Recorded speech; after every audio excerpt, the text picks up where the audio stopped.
হাইলাকান্দিতে বন্ধ গরুর বাজার, প্রতিবাদে সরব রাইসার দল। হাইলাকান্দি জেলায় বন্ধ হয়ে গেছে প্রায় সবগুলো গরুর বাজার।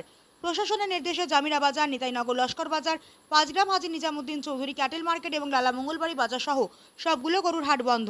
এ নিয়ে প্রতিবাদে সরব হয়েছে রাইসার দল।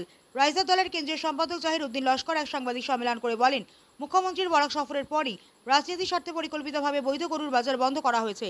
জাহিরের প্রশ্ন, গাঁও পঞ্চায়েতের টেন্ডারে চালিত বৈধ বাজারগুলো কোন আইনে বন্ধ?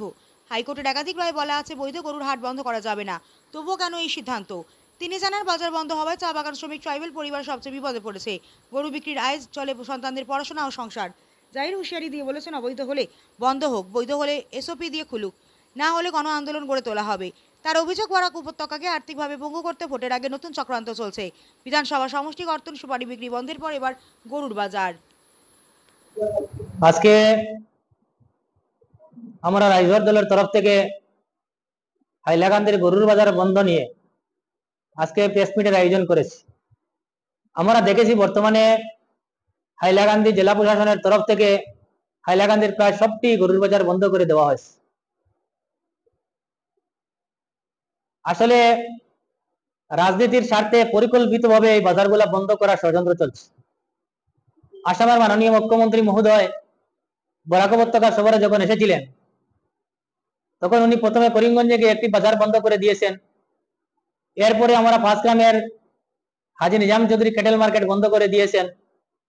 এরপরে ধারাবাহিকভাবে লালা মঙ্গলবাড়ি বাজার, জামিরা বাজার এবং নিতাইনগর লস্কর বাজার বন্ধ করে দেওয়া হয়েছে।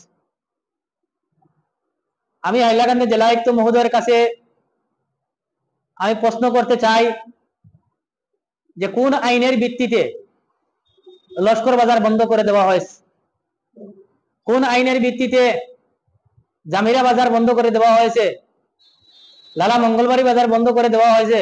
বলা হচ্ছে এগুলা অবৈধ বাজার, কিন্তু আজকে জামিরা বাজার এটা হলো সরকারি বাজার, সম্পূর্ণ জিপির তত্ত্বাবধানে এই বাজার চলছে। জিপির তত্ত্বাবধানে টেন্ডার হয়, জিপির তত্ত্বাবধানে এই বাজার নিয়ন্ত্রিত হয়। তাহলে কিভাবে এটা অবৈধ বাজার হলো?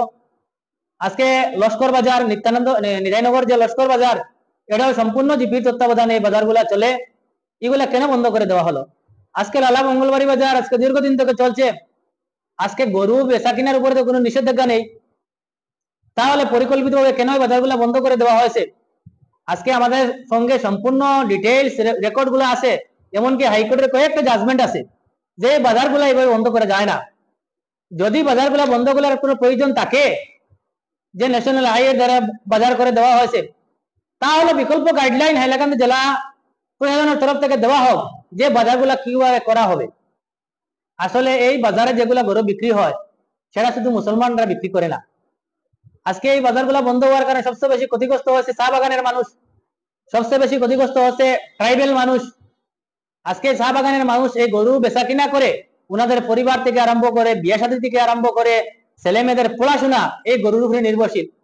আজকে ট্রাইবেল মানুষ যারা আছে, আজকে আমরা দক্ষিণ এলাকাতে বিশেষভাগ ট্রাইবেল মানুষের গরু, উনারা গরু পালন করে, গরু বিক্রি করে উনাদের পড়াশোনা থেকে আরম্ভ করে যাবতীয় ভরণ পোষণ এই গরুর উপরে নির্ভরশীল। আজকে উনারা গরু বিক্রি করতে পারছে না, বাজার নেই। আজকে চা বাগানের মানুষ গরু বিক্রি করতে পারছে না, বাজার নেই। যার জন্য আমি হাইলাকান্দি জেলা আয়ুক্ত আসামের মাননীয় মুখ্যমন্ত্রী মহোদয়ের কাছে আমি আহ্বান করছি যে সম্পূর্ণ গাইডলাইন মেনটেন করে হাইলাকান্দি যাতে অতি সত্বর এই বাজারগুলো খুলে দেওয়া হয়। আমরা জানি যে সামনে 26-এর নির্বাচন আসছে, এই ভোট মেরুকরণের কারণে এই ধরনের পরিকল্পিত বাজারগুলো বন্ধ করে দেওয়া হয়েছে।